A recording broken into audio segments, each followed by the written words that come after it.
Hola, hoy vamos a meternos de lleno en un tema específico del embarazo, la colestasis intrahepática. Tenemos buen material de base, ¿eh? Guías clínicas como la del Instituto Nacional Materno Perinatal de Perú y también varias revisiones académicas. Así es. La idea es desglosar bien qué es, por qué pasa, cómo se pilla a tiempo y, claro, cómo se maneja. Porque resulta que es la enfermedad del hígado más común en la gestación. Exacto. Es importante tenerla clara. Bueno, arranquemos por lo básico. ¿Qué es exactamente la colestasis intrahepática del embarazo? A veces la llaman CIE, ¿no? Por las siglas. Sí. Mira, es una condición del hígado que, y esto es clave, aparece únicamente durante el embarazo. Básicamente, al hígado le cuesta eliminar la bilis como debería. Ajá. Pero lo fundamental, lo que hay que recalcar, es que es reversible. O sea, desaparece solita después del parto. Ah, qué bien eso. Sí, y suele aparecer más tarde, en el segundo o tercer trimestre. El síntoma estrella, el que casi siempre te pone sobre aviso, es un picor muy intenso. Prurito, le decimos técnicamente. El famoso picor. Ese mismo. Y otro dato clave. Todo vuelve a la normalidad súper rápido después de dar a luz, generalmente en unas 48 horas.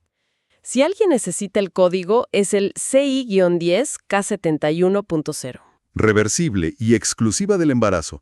Ya eso nos da pistas importantes, ¿no? De su conexión directa con la gestación. Totalmente. Y mencionaste que es la más común. ¿Qué tan frecuente es? ¿Se ve mucho? Es que sí, es el problema del hígado más habitual en embarazadas. Y la segunda causa de ictericia, ¿viste esa coloración amarilla en la piel? Sí. Bueno, solo la supera la hepatitis viral. Ahora, la frecuencia, varía muchísimo. ¿Ah, sí? Sí, depende un montón de la geografía, de la etnia. Los números pueden ir desde menos de un caso por cada 1000 embarazos, o sea, 0.1%, hasta, ojo, más del 15%. ¡Qué barbaridad la diferencia! Es impresionante. Hay zonas con incidencias altísimas. Por ejemplo, los indígenas araucanos en Chile pueden tener entre un 5 y un 10% de casos. También es más común en Escandinavia, en países más fríos. Curioso. Y ojo con los embarazos múltiples. Ahí la frecuencia se dispara. ¿En serio? Posta. Hablamos de casi un 21% en gemelos, comparado con menos del 5% si es un solo bebé. Y hasta 43% en trillizos. ¡Wow! Casi la mitad entre lisos. Es muchísimo. Y otro dato curioso, que también mencionan las guías. En Suecia, Finlandia, Chile, parece que hay más casos en invierno. Qué interesante eso. Geografía, etnia, si son múltiples, hasta la estación. ¿Y se sabe qué causa todo esto? ¿Por qué pasa? Mira, la causa exacta, así al 100%, todavía no se termina de entender, pero sí sabemos que es como una mezcla de cosas. Imagínate como una tormenta perfecta, donde se junta la genética de la persona, las hormonas del embarazo que están a full y quizá algún factor ambiental. Una combinación, entonces. Exacto. Empecemos por la genética. Hay una predisposición, eso está claro. Se vio que hay mutaciones, pequeños cambios, en genes que fabrican unas proteínas clave en el hígado. Son como transportadores que mueven la bilis. Ah, como camiones moleculares. Algo así, sí. Uno importante es el gen ABCM4. Si hay ciertas variantes en estos genes, la mujer es más susceptible. Por eso, si tu mamá o tu hermana tuvieron colestasis, es un factor de riesgo. Entiendo. O sea, hay una base genética que te predispone. ¿Y las hormonas? ¿Cómo juegan ahí? Las hormonas son protagónicas, totalmente. Los estrógenos, que están altísimos en la segunda mitad del embarazo. Y más aún si son múltiples, dijiste. Exacto. Bueno, esos estrógenos pueden tener un efecto que dificulta el flujo de la bilis, como que frenan un poco a esos transportadores. Y la progesterona también tiene su papel. Algunos de sus derivados pueden como saturar los sistemas de transporte del hígado, ¿viste? Como que sobrecargan el sistema. Claro, y afectan la regulación normal de los ácidos biliares. De hecho, se vio una asociación si se usa progesterona para prevenir partos prematuros en mujeres susceptibles. Entiendo. O sea, las mismas hormonas que necesita el embarazo, en algunas personas pueden desencadenar esto. Mencionaste también lo ambiental. Sí, por lo de la estacionalidad, ¿viste? Lo del invierno. Se ha pensado que quizás niveles bajos de selenio en la dieta o de vitamina D por la menor exposición al sol. Podrían influir. Podrían, sí, pero no está confirmado al 100% cuál es el factor exacto. Y a todo esto súmale otros factores asociados. Tener hepatitis C, haber tenido colestasis antes, la edad materna un poco más avanzada o la concepción por fertilización in vitro, la FIV. Ok. Tenemos la genética, las hormonas a pleno, quizás algo ambiental. ¿Y cómo se traduce eso en que la bilis se acumule? ¿Qué pasa exactamente en el cuerpo? A ver, para entenderlo fácil, el hígado produce ácidos biliares. ¿Para qué? Para ayudar a digerir las grasas. Sí. Normalmente estos ácidos salen del hígado por unos conductos chiquititos, usando esos transportadores que decíamos, y van al intestino. Después la mayoría se reabsorbe y vuelve al hígado. Es como un circuito cerrado, ¿viste? La circulación enterohepática. Un reciclaje. Exacto. En la colestasis, este flujo de salida de los ácidos biliares desde las células del hígado se frena, se reduce. Se atasca. Es como un atasco, sí. El resultado. Los ácidos biliares se empiezan a acumular dentro del hígado y pasan en exceso a la sangre. ¿Y qué consecuencias tiene ese atasco y que anden dando vueltas tantos ácidos biliares? Bueno, dentro del hígado, ese exceso puede ser tóxico para las propias células. Causa inflamación. Ah, por eso suben las transaminasas. Exacto. Por eso se elevan las transaminasas en los análisis, que son marcadores de que el hígado está sufriendo un poco. A veces también sube un poquito la bilirrubina. Y el picor. Pican los ácidos biliares directamente. Esa es la teoría clásica, ¿no? Pero la verdad es que a veces la intensidad del picor no coincide exactamente con cuánto ácido biliar tenés en sangre. Ah, mira vos, no es tan directo. No siempre. Por eso se buscan otros posibles culpables. Se piensa que quizás otros compuestos, como unos derivados de la progesterona o una molécula que se llama ácido lisofosfatídico, LPA. LPA. Sí, LPA. Podrían jugar un papel importante en generar esa picazón tan molesta. Bueno, y acá llegamos al punto que más preocupa, ¿no? ¿Cómo afecta todo esto al bebé? Sin duda. Esta es la mayor preocupación y por eso se maneja con tanto cuidado. Los mecanismos exactos todavía se están estudiando a fondo, ¿eh? Pero lo que sí sabemos es que esos ácidos biliares que se acumulan pueden cruzar la placenta. Llegan al bebé. Llegan al bebé, y en concentraciones altas. Y son potencialmente tóxicos para él. Se cree que pueden causar varios problemas. Por un lado, podrían afectar a la placenta misma, quizá alterando su estructura, sus vasos sanguíneos. Claro. Pero lo más crítico son los riesgos directos para el feto. Se piensa, y esto es serio, que los ácidos biliares pueden causar arritmias, problemas en el ritmo del corazón del bebé. Uf. Y esta podría ser la causa de la complicación más temida, la muerte fetal, que a veces es súbita, inesperada. Qué terrible.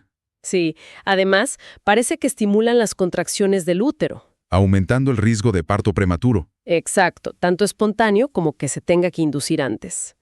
También pueden hacer que el bebé libere meconio, su primera caquita, digamos, dentro del líquido amniótico. Que es una señal de alerta. Es una señal de alerta, sí. Y por último, podrían dañar el surfactante. ¿El qué? El surfactante es una sustancia clave en los pulmones del bebé para que pueda respirar bien al nacer. Si se daña, aumenta el riesgo de dificultad respiratoria. Queridísimo, no es solo la molestia del picor para la mamá. Hay riesgos fetales serios ahí.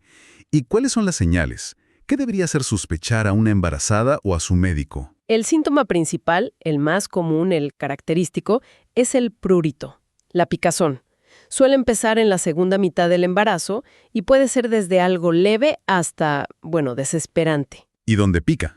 Lo típico, lo más clásico, es que afecte sobre todo a las palmas de las manos y las plantas de los pies, y que empeore por la noche. Palmas y plantas, y de noche. Anotado. Exacto.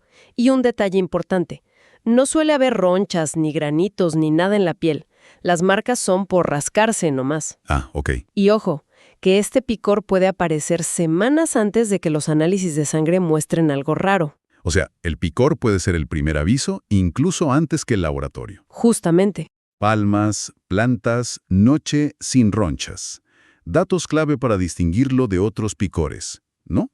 Y la ictericia, lo de ponerse amarilla. Eso aparece en una minoría de casos, ¿eh? Quizá un 15-25% como mucho. Y normalmente Aparece una o varias semanas después de que empezó el picor. O sea, primero pica, luego, quizá, ictericia. Exacto.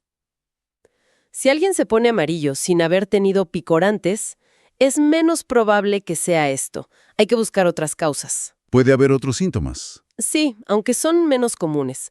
Puede haber molestias arriba y a la derecha del abdomen, donde está el hígado. Ajá. Náuseas, falta de apetito, problemas para dormir, muchas veces por el mismo picor que no deja. Claro. E incluso heces más grasosas, esteatorrea, por mala absorción de grasas. Ok.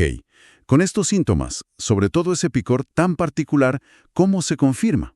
¿Cómo se llega al diagnóstico? El diagnóstico se basa en juntar las piezas.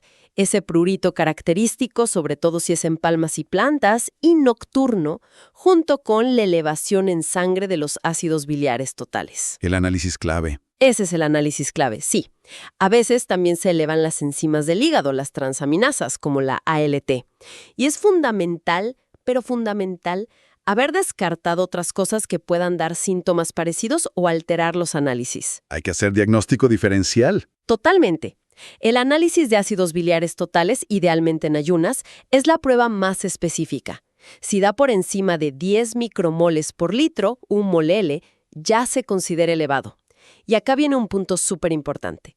La gravedad y el riesgo para el bebé se relacionan mucho con qué tan altos lleguen estos ácidos biliares. Ah, el número importa mucho. Muchísimo. Si están por encima de 40 micromol litro, el riesgo fetal aumenta. Y si superan los 100 micromol litro, el riesgo es muy alto. Ok, 10, 40, 100. Son como umbrales. Exacto. Son umbrales clave para el manejo. Las transaminasas ALT y AST suelen subir también, a veces antes que los ácidos biliares. Pero si están por las nubes, más de 1000, hay que pensar sí o sí en otras cosas, como una hepatitis viral aguda. Claro. Las bilirrubinas y otras pruebas pueden alterarse un poquito, pero no son tan centrales para el diagnóstico. Y una ecografía del hígado y la vesícula suele salir normal, pero ayuda a descartar cálculos u obstrucciones. Mencionaste descartar otras causas. ¿Con qué se puede confundir principalmente? Es vital, sí. Hay que diferenciarla de otros problemas propios del embarazo que afectan al hígado, como el síndrome HELP o el hígado graso agudo del embarazo. Que son graves también. Muy graves. También de otras causas de picazón en el embarazo que no tocan el hígado, como algunas dermatitis propias de la gestación. Y, por supuesto, de enfermedades del hígado que la mujer ya tuviera de antes o que justo aparezcan ahora, como hepatitis virales o problemas de la vesícula, como piedras. Bien. Una vez que se confirma que se dice sí, es colestasis, ¿cuál es el plan? ¿Qué se busca con el tratamiento? Hay dos metas principales, muy claras. Una es aliviar los síntomas de la mamá, sobre todo ese picor que puede ser realmente insoportable. Mejorar la calidad de vida. Exacto. Y la segunda meta, que es la más importante desde el punto de vista médico, es reducir el riesgo de complicaciones para el bebé, proteger al feto. El tratamiento de base, el pilar, es un medicamento, el ácido ursodesoxicólico, AUDC. AUDC. ¿Qué hace? Es la primera línea de tratamiento. Es un tipo de ácido biliar diferente, digamos amigable, menos tóxico. Ayuda a proteger las células del hígado, mejora el flujo de la bilis y parece que disminuye la cantidad de los ácidos biliares malos, los tóxicos, que llegan al feto. O sea, actúa en varios frentes. Sí, la dosis habitual es de 10 a 15 miligramos por kilo de peso al día. En muchas mujeres mejora bastante el picor y también los análisis de sangre. Aunque, hay que decirlo, hay cierto debate científico sobre qué tanto previene las complicaciones fetales más graves, como la muerte fetal. Pero por ahora es el tratamiento estándar. Entendido. Puede tener efectos secundarios, supongo. Sí, puede dar algunas molestias digestivas, como náuseas o diarrea en un porcentaje de pacientes. Ok, el AUDC es la base. ¿Se usa algo más? Se puede usar vitamina K por boca, pero solo si las pruebas de coagulación de la sangre están alteradas, para prevenir sangrados. No se da de rutina, por si acaso. Bien. Los antihistamínicos, los típicos para la alergia, a veces se usan, pero más que nada para ayudar a dormir si el picor no deja descansar, porque su efecto directo sobre este tipo de picor no es tan potente. Como un sedante suave. Algo así. Y bueno, Cremas calmantes, con mentol o calamina pueden dar un alivio temporal, localizado. Es importante saber que otros fármacos que se usaban antes, como la colestiramina, hoy se usan menos porque pueden interferir con la absorción de vitaminas. Ah, mira. Y si la mujer está abusando progesterona por algún motivo y se diagnostica colestasis, generalmente se aconseja retirarla, sobre todo si ya tuvo colestasis antes. Entendido.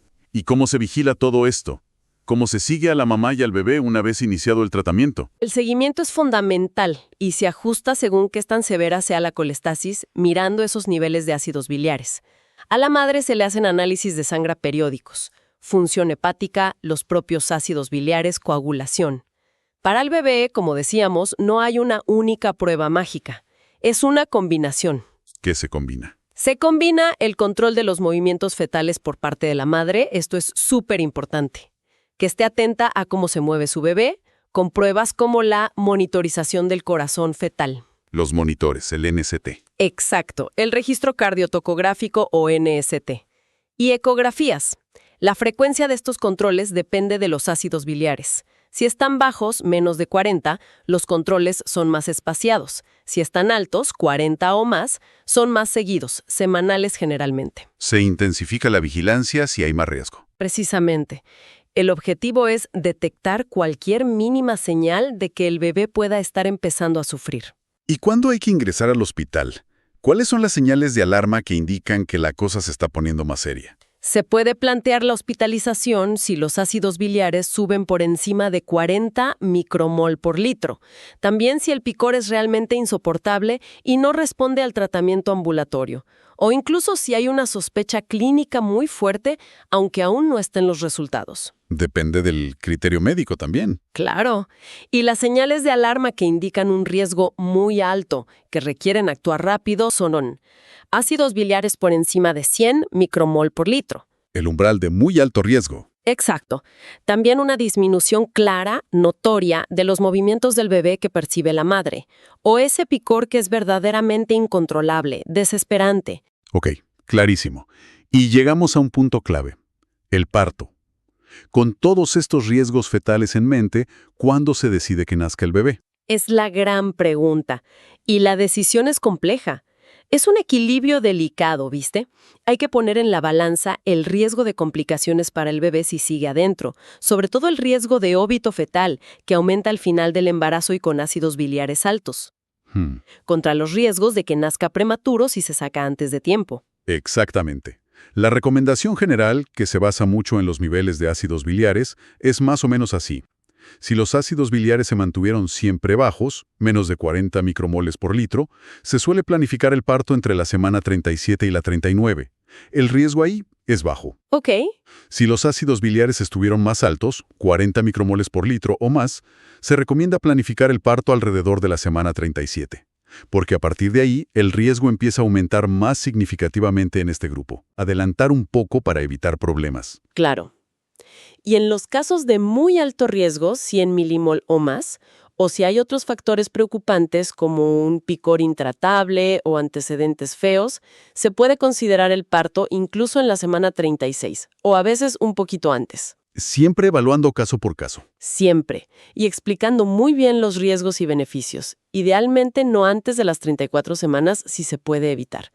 Y algo importante, que haya colestasis no significa automáticamente cesárea. Ah, bueno saberlo. La vía del parto, si es vaginal o cesárea, depende de las condiciones obstétricas de siempre. Cómo está el bebé, cómo está la madre, si el parto progresa. Inducir el parto en estos casos no parece aumentar la tasa de cesáreas. ¿Y los corticoides para madurar pulmones? Se usan si el parto es antes de las 34 semanas, como en cualquier parto prematuro. Pero por encima de esa edad gestacional no se recomiendan de rutina para la colestasis. Bien, para que quede bien grabado, ¿cuáles son concretamente esas complicaciones más temidas para el bebé? Las que justifican toda esta vigilancia y planificación. Las principales, las que más se asocian a la colestasis, son parto prematuro, como dijimos, tanto espontáneo como inducido por los médicos. El riesgo es bastante más alto. ¿Ok? Que el líquido amniótico esté teñido de meconio, esa primera deposición del bebé. Pasa más seguido y se considera un signo de posible sufrimiento fetal. problemas respiratorios en el recién nacido, el síndrome de dificultad respiratoria SDR. Puede ser por ese daño al surfactante que mencionamos. Ajá. Necesidad de ingreso en cuidados intensivos neonatales, en la UCIN. El riesgo es más del doble. Y la más grave, la que más miedo da, es la muerte fetal intrauterina, el óbito fetal. ¿Qué tan frecuente es? A ver, la frecuencia global no es altísima, ronda el 1.5% en general. Pero, y este es el punto, el riesgo sube mucho, muchísimo, si los ácidos biliares están muy altos, especialmente por encima de 100 micromol por litro. Ahí la mortalidad puede ser significativamente mayor. Y suele ser una muerte súbita, posiblemente por esas arritmias que pueden causar los ácidos biliares. Entendido. Son riesgos importantes, definitivamente. ¿Y qué pasa con la mamá después? ¿Cómo queda ella después del parto y a futuro? Para la madre, la buena noticia inmediata es que el picor desaparece, y muy rápido, generalmente en los días siguientes al parto. Es un alivio enorme. Me imagino. Pero hay dos cosas importantes a tener en cuenta a largo plazo. Primero, la recurrencia. La probabilidad de que vuelva a tener colestasis en un próximo embarazo es altísima, muy alta, cerca del 90%. ¡Wow! Casi seguro que vuelve. Es muy probable, sí. Y segundo, parece que hay un mayor riesgo a largo plazo de desarrollar otras enfermedades del hígado o de la vesícula biliar, como cálculos biliares, por ejemplo. O sea, queda como una marca en el sistema. Algo así. No está del todo claro el mecanismo, pero la asociación existe. Por eso, es fundamental hacer un control unas 6 u 8 semanas después del parto. ¿Para qué? Para chequear que las pruebas del hígado y los ácidos biliares hayan vuelto a la normalidad. Si siguen alterados, hay que investigar si no hay alguna otra enfermedad hepática de base que quizás se manifestó con la colestasis. Importantísimo ese control posparto, entonces. Fundamental. Bueno, hagamos un resumen rápido. La colestasis intrahepática del embarazo. Condición propia de la gestación, del hígado. Síntoma clave. Picor intenso sobre todo, palmas y plantas, peor de noche. Diagnóstico. Picor plus ácidos biliares altos en sangre. Exacto. Reversible tras el parto, pero necesita manejo cuidadoso durante el embarazo por los riesgos para el bebé. Riesgos que aumentan si los ácidos biliares suben mucho, con esos umbrales de 40 y 100. Muy bien resumido. El tratamiento busca aliviar a la madre, con AUDC principalmente, y sobre todo proteger al feto planificando el momento más seguro para el parto. Precisamente.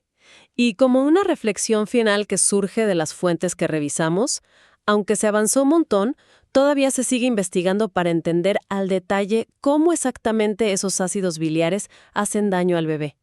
Poder predecir mejor quién tendrá complicaciones o encontrar formas más eficaces de prevenirlas. Por ejemplo, entender bien lo de las arritmias septales sería un gran avance. Claro. Y queda esa pregunta interesante, ¿no? Viendo esas diferencias geográficas, estacionales, ¿podrían factores que sí podemos cambiar, como la dieta, o suplementos como el selenio o la vitamina D, tener un papel más importante del que creemos? ¿Quizás para prevenir o modular la enfermedad? Un campo abierto para investigar. Sin duda. Es un área donde seguro veremos más novedades en el futuro. Perfecto. Con esto cerramos nuestra exploración sobre la colestasis intrahepática del embarazo. Muchísimas gracias por acompañarnos.